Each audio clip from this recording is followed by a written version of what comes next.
Well, all right. Well, let's put it in gear and see how far down the road we can get. All right. Alrighty. Hey, welcome back to another episode of Road Noise.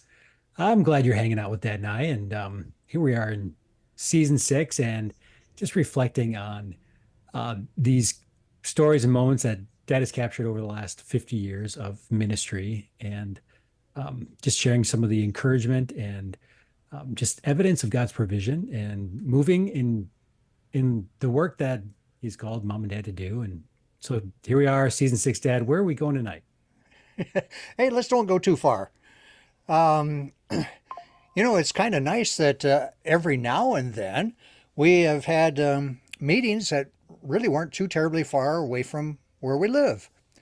And so tonight I'd like to take you uh, about an hour away from here, just down the road and back to the east a ways, where there was a church that was having, what do you call it? A reunion, a celebration. It was anniversary. That's what I'm looking for. Had an anniversary celebration. They were celebrating, I forget, probably 50 or 75 years. But anyway, they were going to have one of the previous pastors there that morning as the speaker for the adults. And they really wanted somebody to babysit and take care of all the kids as they had this special service in big church. So we're to do a junior church, have the kids for the entire time. No other people are going to be in there because they're all going to be in for the anniversary deal. And we get there and we pull in with our bus and the teenagers that were with us, and of course my family. So we've got the full crew and all the equipment. I mean, we're ready for bear, pun intended there. But anyway, Right. um, so we get there, and as typically, I would go in first, kind of look the situation over and see what we're dealing with, and then I go back out to the bus and tell everybody, all right, here's what we're going to do and where we're going to be at.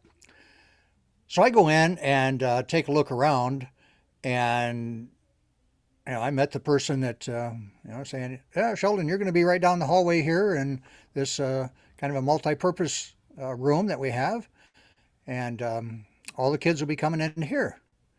So we go into this multi-purpose room. Have we had any previous stories about our puppet stage not fitting? Yeah, we've had a few of those, yes. Yeah, we can make a whole series of those stories. Well, this one would go with that series. There is absolutely no way that this room is going to be wide enough if we go the narrow way. And if we go the long way, yeah, it'd be wide enough, but the kids would be either right on top of the stage or way off to the right or left, and they wouldn't be able to see. And they had all the chairs facing so that we would sit up on the narrow end of things. So instead of moving all the chairs, and I mean, it's going to be ugly no matter which way we go. So I look the situation over, make a quick decision. All right, we're going to have to modify the stage, which means modifying our program, but not a whole lot of options here. So I go back out to the bus and let everybody know here's what we're dealing with. So the short version is we've got to shorten our stage. Now we on one side we've got the rear projection with 3 slide projectors and everything, and that's a major part of the presentation that has all the Bible verses and everything, and so we really can't get rid of that side of the stage. On the other side of the stage is where we had the Felts and black light and so forth, and that's nice, but if we can't go full width, I guess we're better off cutting that side off than we are anything else. So I tell everybody in the bus, here's what we got to do, and let's go ahead and get everything hauled in there and get set up. We'll give it our best shot. Well, as we are unloading the bus and carrying everything in, Oh, the guest pastor shows up. He was pastor, previous years down the road, and he's going to be there today as their special speaker for the adults. And so he's parked pretty much right next to the bus and says hi to us and everything. And so we stood there and talked, yeah, we've got the kids today and so forth, well, you've got the adults and, looking forward to it, and so on and so forth. Meanwhile, the rest of my crew is making trips back and forth, hauling everything in. And pastor's got to haul everything in he needs too, which was his Bible. Anyway, so he goes in and I carry another load. We get everything set up. And it's time for the program to start. And we have a room full of kids.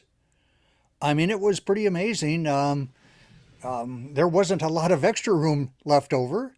And it's always fun to do a program with a large crowd. I'd rather do it for a large crowd than I would a small one, because with a large group of kids, there's lots of response. There's lots of laughter. There's lots of giggling. There's lots of, clapping and so forth. So having a lot of kids is good. Even though I kind of felt sorry for them, because I know they're going to miss the Senefelt portion that we would have normally ended the program with. But hey, they don't know that, and what they see is still going to be pretty impressive. Anyway, so we did the program. Nothing out of the ordinary as far as, everything went smooth, with those minor adjustments. And so now the kids are leaving, and it's time for us to pack up and tear down and head on home. We don't have too far to go. So, like I said, kind of a pleasant thing. So we get everything tore down and all packed up. And as we're doing that, somebody came in and handed me an envelope with our name on, the Puppet Prospectors. Okay, so I know it's a check. So I just folded it in half, stuck it in my pocket, and, we're leaving.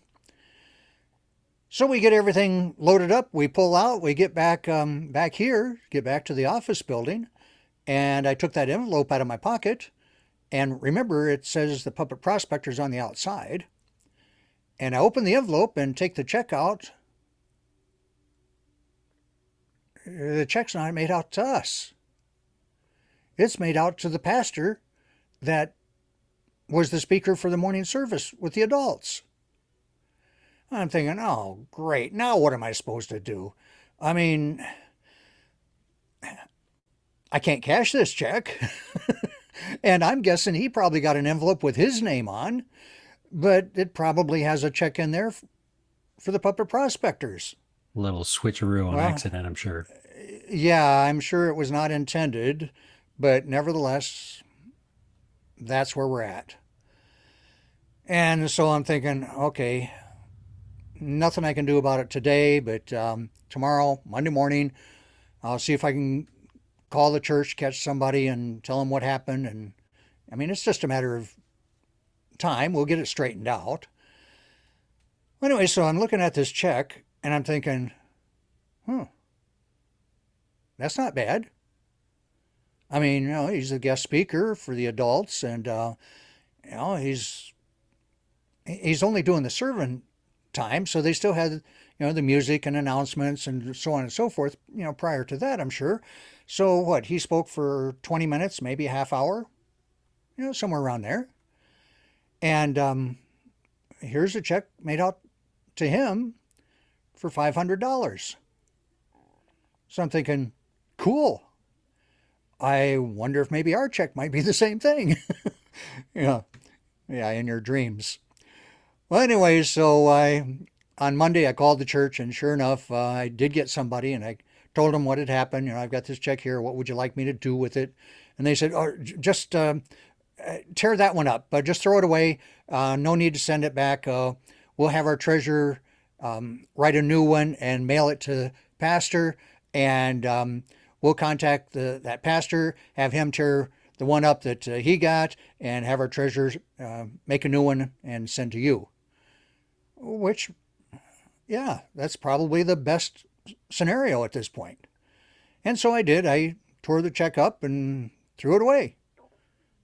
Kind of wish maybe I'd have made a copy of it first. But anyway, so now we wait. And we wait, and we waited about a month before the check showed up from the church. Now, I knew exactly what it was when it came because it's the only church we'd been at with that name, and I'd been looking for a check. And when I opened the envelope, I guess I wasn't really surprised that it wasn't the same amount that the pastor got. It wasn't even half the amount that the pastor got. It was fairly generous for back at that time, but this check was for $150. I'm thinking, wait a minute. We show up with this whole crew of people, this great big bus. Um, yeah, we've got the kids for the full hour. Yeah, he shows up with his Bible. He speaks for, like I said, 20 minutes, half hour or something, and he's in the car by himself. What's wrong with this picture? But the more I thought about that, the more I thought of the passage that we have in the Bible where there was kids that were wanting and trying to come to Jesus, and the disciples and everybody saying, "No, you kids go play and leave the master alone. All right, he's busy with the adults. You kids just find something else to do. There's got to be a game you could play or something. Just but you kids need to move on." And what was Jesus' response? That crossed my mind one time while I was mowing the lawn. And I couldn't wait to get off the lawnmower and get in and get my Bible and look that story up.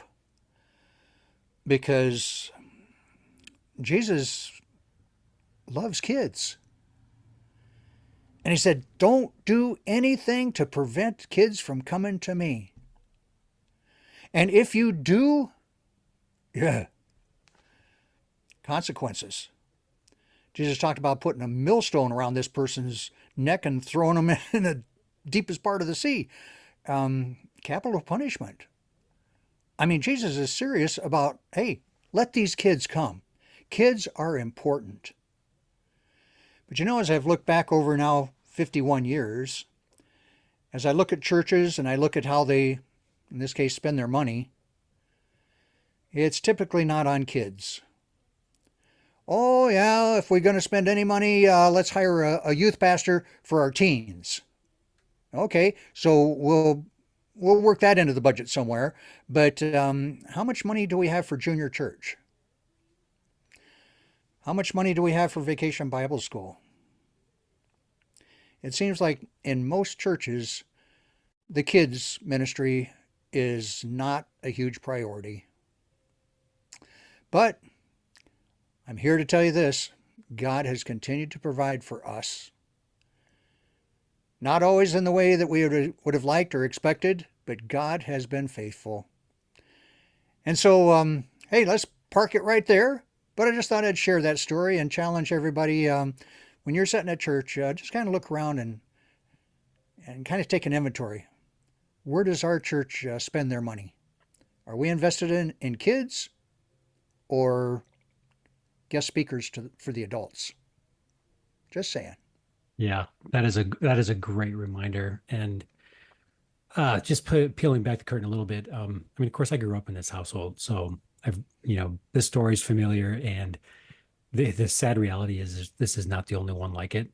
And It's not. over the years, and um, so I say that to just admit my own bias, but I love children's ministry. I think it's one of the most important things a church body can do. And yeah, it is. You're catching kids at a important time in their life when they're trying to make sense of the world. And what better um, opportunity do we have to come alongside our, brothers and sisters and help shape those worldviews towards a kingdom perspective, and let them know that there's a God in the universe that not only created the things that they enjoy, but created them, and he enjoys them, and wants a relationship with them. What a Yeah. So yeah, my bias, of course, is with children's ministry, and Yeah, I mean, if I'm just being honest with our listeners here, that's precisely why I carve out time to have these conversations. Yeah, It Dad and is. I have a great time catching up, but I really believe that um, there's there's no shortage of people that are participating in children's ministry that are advancing the work, and it's a joy to see the work that churches are doing and the investments that they are making. And I love the challenge that you just laid on the table, Dad, for all of us really to kind of just reassess, like, are we expecting our children's ministries at churches to um, really be vibrant, or are they, like you alluded to earlier in the conversation, just babysitting? And Mhm. yeah, if that's how people think about children's ministry, they are drastically missing the boat. And yeah, it's yeah, I appreciate the challenge, Dad. Thank you for that. And yeah, I So, yeah. I was just going to say, Howard the Bear was always with us, and he was certainly with us that day as well. But um, wouldn't you know, I learned something on Facebook today. Oh, do Yeah. tell. Now, Howard, wore a tie, and especially when he had to be outside, he wore tennis shoes. But are you aware that if a bear wears shoes and socks, that they're still barefooted? Hmm. All right, so dad joke, and we're bad. Yeah. Yeah. Let's park this thing Still before we get barefoot. in trouble. Yeah, that sounds good. That's a good place to park it with bare feet. Yep. All right. Well, until next week, yeah, we'll park it here.